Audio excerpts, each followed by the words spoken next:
வணக்கம். வாரம் ராசி பலன் மகரம். அதுக்கு முன்னாடி நிறைய கமெண்ட் நான் பார்க்குறேன்.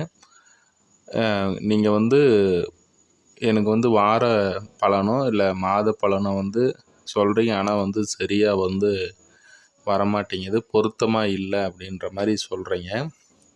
இதற்கு என்ன காரணம்னா, சில பேர் எனக்கு பொருத்தி வருது அப்படின்ற மாதிரி லைக் பண்ணுறீங்க, நல்ல கமெண்ட்டாகவும் போடுறீங்க.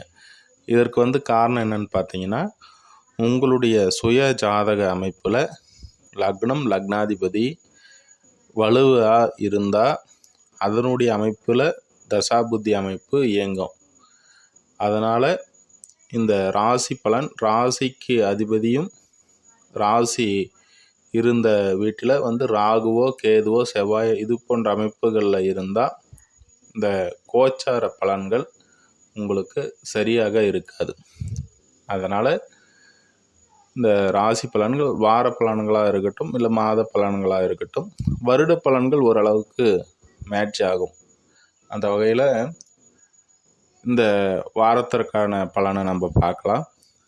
இந்த வாரம் மகரத்தை பொறுத்த வரைக்கும் செவ்வாய் 7ஆம் இடத்துலேருந்து நீச்ச அமைப்பில் இருந்தார். அவர் 8ஆம் இடத்திற்கு நட்பு நிலைமைக்கு பெயர்ச்சி அடைகிறார். உங்களுடைய 4ஆம் பாவாதிபதி 11ஆம் பாவாதிபதி. அதனால் உடல் ஆரோக்கியம், வீட்டில் இருந்த பிரச்சனைகள் அது எல்லாமே இப்போது விலகுது. குறிப்பாக செவ்வாய் பார்த்ததுனால சகோதர அமைப்புகளில் இருந்த கருத்து வேறுபாடுகள் விலகும். அதே போல் லாபஸ்தானாதிபதி 8ஆம் இடத்திற்கு வர திடீர் அதிர்ஷ்ட வாய்ப்புகள் உண்டாகக்கூடிய ஒரு நல்ல அமைப்புலாம் இப்போது உண்டு. அடுத்ததாக பார்த்தீங்கன்னா, அந்த வாரத்தினுடைய ஆரம்பத்தில் சந்திரன் உங்களுடைய 7ஆம் பாவாதிபதியான சந்திரன் சுக்கிரனுடைய பார்வையில் இருக்கிறதுனால நட்பு வட்டாரம் நல்லாயிருக்கும். அதே போல் கூட்டு தொழில், கணவன் மனைவி உறவு இதெல்லாமே நல்லா இருக்கக்கூடிய ஒரு அமைப்பு. ஒரு இடத்துல நீச்ச அமைப்புக்கு 10ஆம் இடத்தில் உங்களுடைய லாபஸ்தானத்திற்கு பெயர்ச்சி அடைவார். ஒரு 2 நாட்கள் நட்பு வட்டாரம் இது போன்ற அமைப்புகளில் கொஞ்சம் கவனமாக இருங்க. குடுப்பல் வாங்கல் இந்த விஷயங்களில் கொஞ்சம் கவனமாக இருங்க. அடுத்ததாக நம்ம பார்க்கும்போது குரு பார்த்தீங்கன்னா இங்கே புதனுடன் நினைவு பெறாரு. வேலை அமைப்புகள்லாம் நல்லாயிருக்கு. 6ஆம் இடத்துல குரு வந்திருக்காரு. இப்போ புதன் வலுவாக அங்கே இருக்கிறதுனால வேலை அமைப்புகள் எல்லாமே நல்லா இருக்குது.